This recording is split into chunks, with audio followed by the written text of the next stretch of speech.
रोकने की, झूठे केसेस फाइल करने की, उससे आवाज़ दबने वाली नहीं है। सामाजिक, आर्थिक, राजनीतिक जो जलते हुए मुद्दे हैं इस देश के, उनके विषय में श्री राहुल गांधी बोलते रहेंगे, आवाज़ उठाते रहेंगे।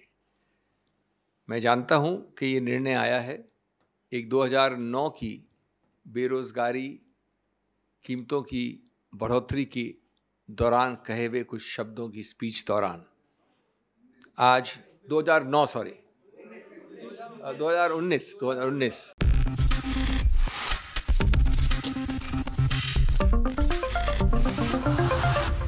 नमस्कार, मैं मोहम्मद आसिफ और आप देख रहे हैं नेक्स्ट 9 न्यूज़। क्या राहुल गांधी की सदस्यता वाकई में वापसी होने वाली है? क्योंकि कांग्रेस ने सबूत के साथ कानूनी रूप से वो प्रेस कॉन्फ्रेंस कर रहे हैं और कह रहे हैं कि भाई भले ही गुजरात कोर्ट फैसला सुरक्षित रख लिया, अगर वहां से नहीं मिलता मोहलत तो हम इसको लेकर हम दरअसल जो है सुप्रीम कोर्ट जाएंगे या फिर उसका रुख करेंगे। ये एक बड़ा सवाल है, लेकिन अब समझना दर्शकों को बहुत ज़रूरी है कि क्या वजह रही होगी, क्या कारण रहे होंगे, किस वजह से राहुल गांधी की सदस्यता वापस करवाएगी। क्या एक्चुअल वजह मोदी सरनेमी है या इसके पीछे कोई और खेल है? तो चलिए जरा बारीक से समझाते हैं और आपको दिखाते हैं एक रिपोर्ट के माध्यम से कि राहुल गांधी की सदस्यता वापस कब हुई या वापस होगी कि नहीं, उनकी सदस्यता रद्द कराई क्यों गई, इसके पीछे कौन कौन है और किस तरीके से कांग्रेस कह रहा है कि कानूनी रूप से यह गलत है। जरा गौर से समझिए। मैं आपके समक्ष विनम्रता से कहना चाहता हूं कि कांग्रेस पार्टी की, राहुल गांधी की नीति हमेशा बड़ी स्पष्ट रही है। खुले रूप से आप जितना भी कोशिश कर लो, डराने की, धमकाने की, आवाज़ को रोकने की, झूठे केसेस फाइल करने की, उससे आवाज़ दबने वाली नहीं है। सामाजिक, आर्थिक, राजनीतिक जो जलते हुए मुद्दे हैं इस देश के, उनके विषय में श्री राहुल गांधी बोलते रहेंगे, आवाज़ उठाते रहेंगे। मैं जानता हूं कि ये निर्णय आया है एक 2009 की बेरोज़गारी, कीमतों की बढ़ोतरी के दौरान कहे हुए कुछ शब्दों की स्पीच दौरान। आज 2019 कोलार में, 2019 कोलार में। अब इस निर्णय के बारे में मैं आपको 3-4 चीज़ें बताना चाहता हूं। मैं कहने से पहले ये आपको बता दूं कि ये करीब 170 पन्ने का है, गुजराती में है। मैं गलती नहीं करना चाहता स्पष्टता और एक्यूरेसी के विषय में। पूरी तरह से हमारे पास अभी अनुवाद भी नहीं है, लेकिन मोटा मोटा बता रहा हूं मैं आपको, और अगर उसमें कुछ संशोधन होगा तो आपको कल परसों और बात करेंगे। नंबर 1, मानहानि के विषय में एक सिद्धांत कानून का मूल सिद्धांत है, और वो ये है कि आपको किसी स्पष्ट व्यक्ति या स्पष्ट चीज के विषय में मानहानि करनी चाहिए, आरोपित रूप से कम से कम।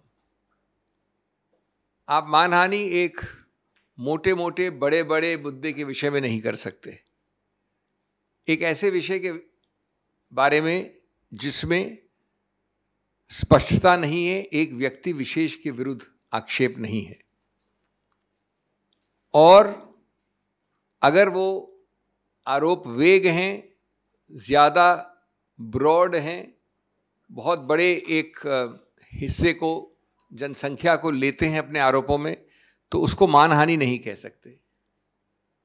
नंबर 2, उससे भी ज़्यादा महत्वपूर्ण, जिस वाक्य के विषय में चुनौती दी गई है कानून द्वारा, उस वाक्य में के विषय में किसी भी उन व्यक्तियों ने कोई भी कंप्लेंट फाइल नहीं की है जिनके संबंध में वो वाक्य कहा गया है। जो भी नाम लिए गए हैं, जो भी चीज़ें कही गई हैं, उनमें से कोई व्यक्ति ने कोई कंप्लेंट फाइल नहीं की।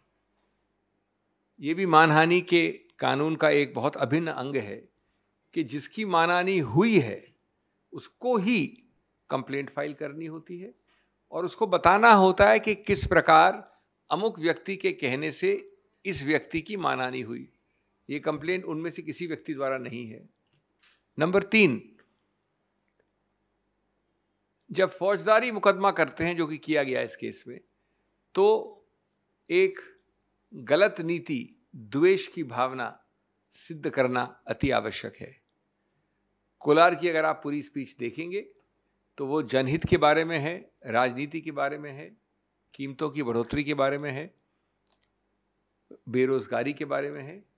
उसके दौरान अगर ये वाक्य, जिसको आज आपत्तिजनक माना गया है, जिसको भी चुनौती दी जाएगी ऊपरी अदालतों में, तो भी ये नहीं कह सकता कोई भी कि द्वेष की भावना से, बदमिजाजी से, जानबूझकर, जिसको मैलाफिडे इंटेंट कहते हैं, मैलिस कहते हैं कानून में, ये एक अनिवार्य अंग है इस आरोप का। और जब तक ये साबित नहीं होता पूरे संदर्भ से, तब तक आप नहीं कह सकते कि ये ऑफेंस बना है।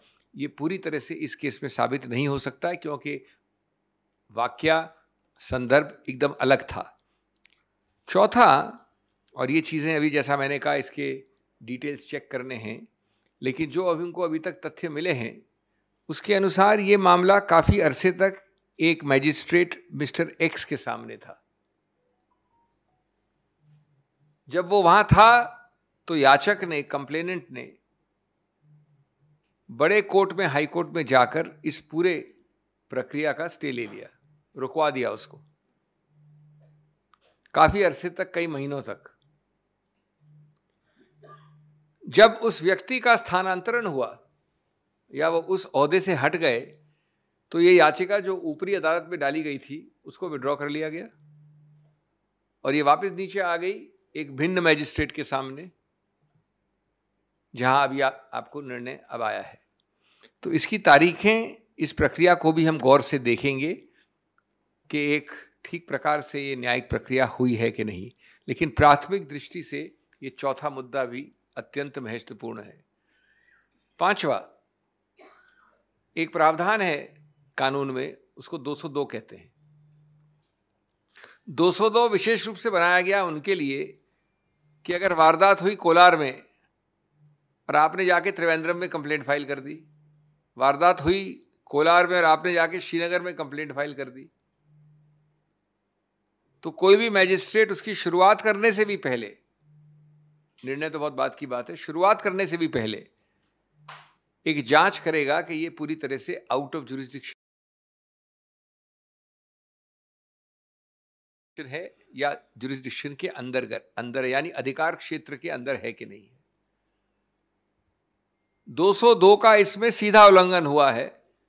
सूरत के मैजिस्ट्रेट ने जिस आसानी से इस मामले में आगे बढ़ोतरी की है और फिर निर्णय दिया है कोलार वाले वक्तव्य के विषय में, वो अत्यंत आपत्तिजनक है कानूनी रूप से और क्वेश्चनेबल है, जो कि और हम इसका विश्लेषण करेंगे। छठा, ये भी सुनने में आया है और जहाँ तक तथ्य हमारे पास हैं जिनको हम चेक करेंगे, कि आप जानते हैं कि कन्विक्शन के बाद सेंटेंसिंग, दंड के लिए अलग से हियरिंग होनी पड़ती है। वो अलग से हियरिंग जरूर हुई, लेकिन 15-20 मिनट की हियरिंग के बाद जो सबसे ज्यादा सेंटेंस हो सकता है वो दिया गया 2 वर्ष का। वो प्रक्रिया भी किस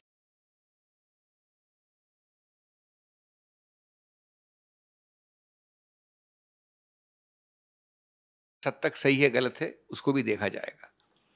इस सब का मूल निचोड़ क्या है? मूल निचोड़ ये है कि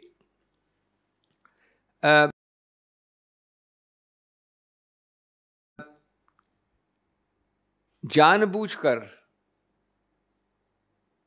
गलत केसेस को थोपकर आवाज को रोकना, बंद करना, डराना, धमकाना, ये प्रक्रिया ये सरकार भिन्न भिन्न रूप से कर रही है। साथ साथ इससे कहीं ज्यादा आपत्तिजनक वक्तव्य दिन प्रतिदिन इनके द्वारा, इनके मंत्रियों द्वारा, इनके वरिष्ठ नेताओं द्वारा, इनके कार्यकर्ताओं द्वारा को अनदेखी, अनसुनी कर दिया जाता है। लेकिन इस भय से अगर वो सोचते हैं कि किसी रूप से जनहित के मुद्दों को उठाने में कांग्रेस हिचकेगी या राहुल गांधी हिचकेंगे, तो ये गलत धारणा है। जैसा मैंने कहा, ये एक पहला निर्णय है, सबसे निचले दर्जे का निर्णय है, जो कि हमारी न्यायिक हायरार्की में सबसे निचला दर्जा होता है मैजिस्ट्रेट का। इसके बाद सेशंस कोर्ट ले जाएंगे इसको, और उसके ऊपर भी कई अदालतें हैं ये गलत निर्णय है, कानून में इसका समर्थन नहीं किया जा सकता और हम आश्वस्त हैं कि जल्द से जल्द इस विषय में हमारे पास एक सकारात्मक निर्णय आएगा। देखा आपने, और यही वजह है कि सुप्रीम कोर्ट के वकील कपिल सिब्बल ने भी कहा था कि ये सरासरी गलत है। जिस तरीके से राहुल गांधी की सदस्यता रद्द हुई, बंगले खाली करवाए गए, ये पूरी तरीके से गलत है। यही वजह है कि खुलकर वो आरोप लगा रहे थे। अब सवाल ये है कि क्या ये बाहर निकल पाएंगे, सवाल ये है कि इनको कोई बचा पाएगा। और इसलिए ये सवाल है क्योंकि हमारा आप देख रहे हैं कि किस तरीके से इन्हें परेशान किया गया। दर्शकों, इस पर आपके क्या राय है हमें कमेंट कर बताइएगा। साथ ही ये भी बताइएगा कि आने वाले वक्त में क्या कुछ होगा। क्या राहुल गांधी वाकई में जो है जीत पाएंगे कोर्ट से? क्या राहुल गांधी मोदी सरकार को चुनौती दे पाएंगे? ये बड़ा सवाल है। देश दुनिया के बेखबरों के लिए देखते रहें नेक्स्ट 9 न्यूज़। नमस्कार।